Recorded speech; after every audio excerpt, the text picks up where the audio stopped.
Hello friends, आज की जो ये वीडियो है यह टेक्निकल क्वेश्चन पे आधारित है इलेक्ट्रिशियन ट्रेड से। और यह इसमें चैप्टर जो आज है अल्टरनेटर के चैप्टर से जो भी इम्पोर्टेंट क्वेश्चन है जो कि आए दिन पिछले एग्जाम में पूछे हुए क्वेश्चन है उन सभी को मैंने कलेक्शन करके और आज ये प्रैक्टिस के लिए मैंने दिया है, क्योंकि हाल में ही BSPSL का एग्ज़ाम फॉर्म इसका फिलअप हुआ है और एग्ज़ाम 1.5 से 2 महीने में हो जाएगा, जो कि आपके असिस्टेंट इलेक्ट्रिशियन, लाइनमैन, स्विचमैन इन सब के पदों के लिए भर्तियां करवाई गई है। तो एग्ज़ाम 1.5 से 2 महीने में आपका होने वाला है और बहुत सारे स्टूडेंट का कमेंट भी था, रिक्वेस्ट भी था कि मैं ये इलेक्ट्रिशियन या फिर ट्रेड के आधारित भी क्वेश्चन को मैं करवाऊं। तो ज़रूरी नहीं कि जो क्वेश्चन मैं दे रही हूँ आपको बस इतना ही करना है, नहीं, आपको पर चैप्टर, जैसे कि आज अल्टरनेटर चैप्टर से मैं दे रही हूँ तो आपको अल्टरनेटर के चैप्टर को सब्जेक्टिव वाइज पढ़ना है आपको, उसके बाद फिर इसकी प्रैक्टिस करनी है ताकि आप ये देख सकें कि आप कितने क्वेश्चन को सॉल्व कर पाते हैं। ओके, तो चलिए स्टार्ट करते हैं आज का पहला सवाल। पहला सवाल है कि किस प्रकार की धारा अल्टरनेटर जनित करता है। जनित का मतलब होता है कि उत्पन्न करता है। आपके ऑप्शन में दिया गया है AC, DC, AC और DC दोनों, इनमें से कोई नहीं। तो हमारा आंसर हो जाएगा option number A, AC। AC धारा को ही अल्टरनेटर जनित करता है, यानी कि उत्पन्न करता है। अल्टरनेटर का जो हिंदी मीनिंग होता है वह होता है प्रत्यावर्तक, और इसका काम है यांत्रिक ऊर्जा को विद्युत ऊर्जा में कन्वर्ट करना। AC जो होता है यानी कि अल्टरनेटिंग करंट होता है, और अल्टरनेटर को हम लोग इसे, जो कि यांत्रिक टू विद्युत करता है उत्पन्न, इसे हम लोग AC जनरेटर भी कहते हैं। नेक्स्ट क्वेश्चन है कि अल्टरनेटर किस सिद्धांत पर कार्य करता है। आपके ऑप्शन में दिया गया है ओम के नियम पर, फैराडे के विद्युत चुंबकीय नियम पर, पास्कल के नियम पर और स्वतः इंडक्शन पर। तो हमारा आंसर हो जाएगा ऑप्शन नंबर B, फैराडे के विद्युत चुंबकीय नियम पर ही अल्टरनेटर जो है काम करता है। नेक्स्ट क्वेश्चन की ओर चलते हैं हम लोग। अल्टरनेटर में चुंबकीय क्षेत्र डैश में उत्पन्न होता है। ऑप्शन में है आपके stator, rotor, armature and none of this. तो हमारा आंसर हो जाएगा ऑप्शन नंबर B, रोटर, कि अल्टरनेटर में चुंबकीय क्षेत्र जो है रोटर में उत्पन्न किए जाते हैं। ओके, और एक बात जान लीजिए आप, ये जो रोटर है आपका, अल्टरनेटर में चुंबकीय क्षेत्र जो है रोटर में उत्पन्न होता है, और रोटर ही इसका क्या होता है, घूमने वाला भाग होता है, और यह जो है अल्टरनेटर का चुंबकीय क्षेत्र स्थापित करता है। ओके, नेक्स्ट क्वेश्चन है कि निम्नलिखित में से कौन अल्टरनेटर का रेटिंग दर्शाता है। उसकी रेटिंग को कौन दर्शाता है। ऑप्शन में आपके HP, KW, KVA और RPM। तो हमारा आंसर हो जाएगा option number C, KVA। KVA का मतलब होता है kilo volt ampere. Next question की ओर चलते हैं हम लोग। अल्टरनेटर का वोल्टता नियंत्रण किस पर निर्भर करता है। ओके, अल्टरनेटर की वोल्टता नियंत्रण जो है किस पर डिपेंड करता है। ऑप्शन में है आपके भार पर, केवल शक्ति गुणांक पर, भार और शक्ति गुणांक दोनों पर, और उत्तेजन धारा। तो हमारा आंसर हो जाएगा ऑप्शन नंबर C, भार और शक्ति गुणांक दोनों ही पर अल्टरनेटर की वोल्टता नियंत्रण जो है डिपेंड करती है। नेक्स्ट क्वेश्चन है कि हाई KVA वाले अल्टरनेटर को डैश ठंडा करने का काम करता है। ओके, क्वेश्चन को फिर से समझ लीजिए कि हाई KVA वाले अल्टरनेटर को डैश ठंडा करने का काम करता है, मीन्स कि कौन इसे ठंडा करने का काम करता है। ऑप्शन में है कि water cooling, hydrogen cooling, oil cooling और एयर कूलिंग। तो हमारा आंसर हो जाएगा option number B, hydrogen cooling. बाकी के जो है आपके वाटर कूलिंग, ऑयल कूलिंग और एयर कूलिंग, ये सब जो है ट्रांसफार्मर को कूलिंग करने के काम में आता है। नेक्स्ट क्वेश्चन है कि जब आर्मेचर चालकों की संख्या 84 तथा पोलों की संख्या 6 हो तो पोल पिच का मान कितना होगा।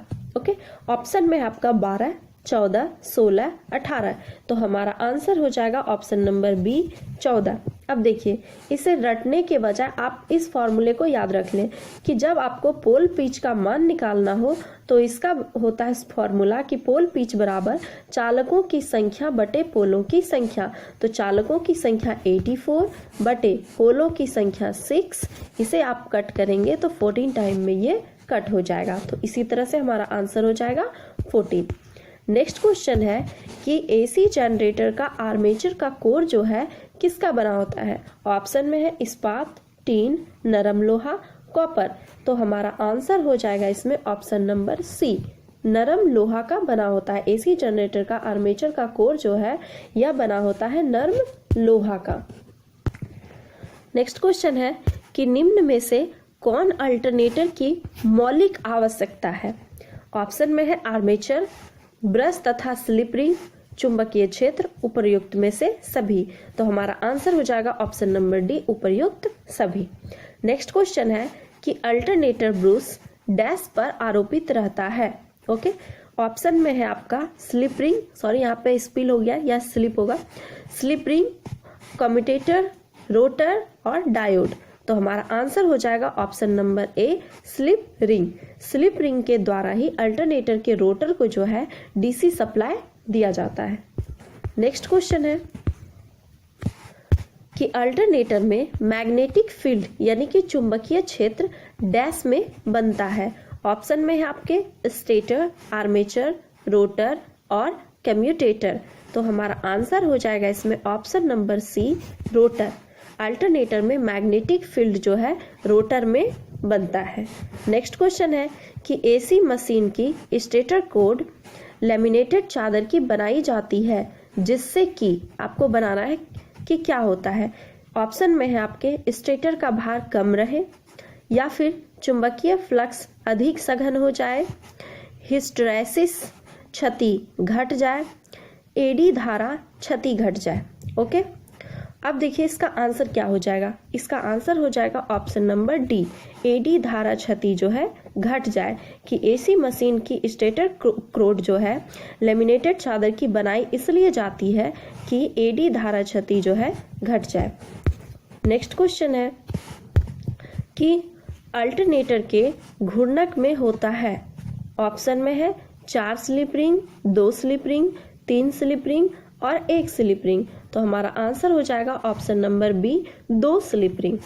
नेक्स्ट क्वेश्चन है कि शीतलन की क्रिया में सबसे कम घर्षण हानि उत्पन्न करने वाला शीतलक है। ऑप्शन में है हाइड्रोजन, जल, तेल, हवा। तो हमारा आंसर हो जाएगा option number A, hydrogen. Next question है कि तीव्र गति अल्टरनेटर में आमतौर पर डैश रोटर होता है। ऑप्शन में है त्रिकोणीय, क्षेत्रकुंडली, बेलनाकार और चौकोर। तो हमारा आंसर हो जाएगा ऑप्शन नंबर सी, बेलनाकार। तीव्र गति अल्टरनेटर में आमतौर पर बेलनाकार रोटर पाया जाता है या होता है। नेक्स्ट क्वेश्चन है कि जब कोई कुंडली चुंबकीय फ्लक्स का समकोण पर छेदन करता है तो उसमें पैदा होने वाला विद्युत वाहक बल डैश होगा। आपके ऑप्शन में है अधिक होगा, कम होगा, शून्य होगा या कोई प्रभाव नहीं होगा। तो आपका आंसर हो जाएगा अधिक होगा। नेक्स्ट क्वेश्चन है कि 3 फेज अल्टरनेटर की बाइंडिंग एक दूसरे से कितने कोण पर होती है। ऑप्शन में है 45 डिग्री, 60 डिग्री, 80 डिग्री, 120 डिग्री। तो आपका आंसर हो जाएगा option number D, 120 degree. Next question है कि भारत में प्रयुक्त सबसे बड़े अल्टरनेटर की जो क्षमता है वह कितनी है। ऑप्शन में है 250 MW, 500 MW, 1000 MW और 1500 MW। तो हमारा आंसर हो जाएगा इसका option number B, 500 MW। Next question है एक और चीज, भेल जो है वह जो है एक सबसे बड़ा इंडियाज फर्स्ट टर्बो जनरेटर वो जो यूज किया था सबसे हैवी, वह किया था आपका 600 MW का। बट आपके ऑप्शन में 600 नहीं दिया गया है, इसीलिए ऑप्शन बेस्ड 500 MW आपका आंसर हो जाएगा। नेक्स्ट क्वेश्चन है कि अल्टरनेटर का पावर फैक्टर किस पर डिपेंड करता है। ऑप्शन में आपके अल्टरनेटर का आकार पर, लोड पर, रोटर की स्पीड पर और कोर पर। तो आपका आंसर हो जाएगा इसमें ऑप्शन नंबर बी, लोड पर। अल्टरनेटर का पावर फैक्टर जो है लोड पर डिपेंड करता है। नेक्स्ट क्वेश्चन है कि अल्टरनेटर द्वारा प्रेरित विद्युत वाहक बल की आवृत्ति रोटर की डैश पर डिपेंड करती है। ऑप्शन में है आपके घूर्णन गति, आवृत्ति, कॉइल या फिर संरचना। तो आपका आंसर हो जाएगा ऑप्शन नंबर ए, घूर्णन गति। अल्टरनेटर द्वारा जो प्रेरित विद्युत वाहक बल होता है, ये मैंने शॉर्ट में लिखा है विद्युत वाहक बल, इसकी आवृत्ति जो है रोटर की घूर्णन गति पर डिपेंड करती है। नेक्स्ट क्वेश्चन है कि निम्न में से किस अल्टरनेटर की घूर्णन गति अपेक्षाकृत कम होती है।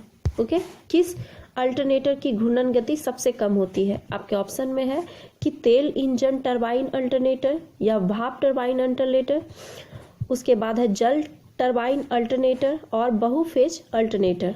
ओके, तो आपका आंसर हो जाएगा ऑप्शन नंबर सी, जल टरबाइन अल्टरनेटर जो होता है आपका जो है इसके अल्टरनेटर में घूर्णन गति जो है सब अपेक्षाकृत कम होती है।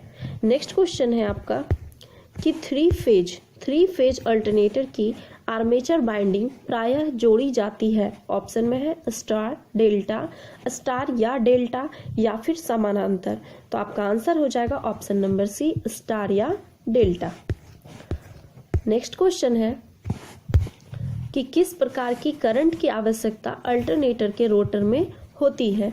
ऑप्शन में है एसी, डीसी, एसी या डीसी दोनों या फिर इनमें से कोई नहीं। तो आपका आंसर हो जाएगा डीसी। डीसी करंट की ही आवश्यकता अल्टरनेटर के रोटर में होती है। नेक्स्ट क्वेश्चन है कि अल्टरनेटिंग करंट में डैश होता है। ऑप्शन में है करंट की परिमाण स्थिर होता है, करंट की दिशा एवं परिमाण समय के साथ बदलता है, करंट की दिशा और परिमाण स्थिर रहता है या फिर उपर्युक्त में से सभी। तो आपका आंसर हो जाएगा option number B, alternating current में जो है करंट की दिशा और परिमाण समय के साथ बदलता रहता है। नेक्स्ट क्वेश्चन है कि कौन सा फेज क्रम भारत में प्रयुक्त 3 फेज का सही क्रम है। तीनों फेज का सही क्रम आपको 4 ऑप्शन दिए गए हैं, YBR, YRB, RBY या फिर RYB। तो आपका आंसर हो जाएगा ऑप्शन नंबर डी, RYB। इसका मतलब ये है कि रेड, येलो और ब्लू। तो आज का वीडियो आप सबों को कैसा लगा ये मुझे कमेंट बॉक्स में ज़रूर बताइए, और इसी तरह की और भी वीडियो देखने के लिए मेरे चैनल को प्लीज़ लाइक करें, सब्सक्राइब करें और शेयर करें। धन्यवाद।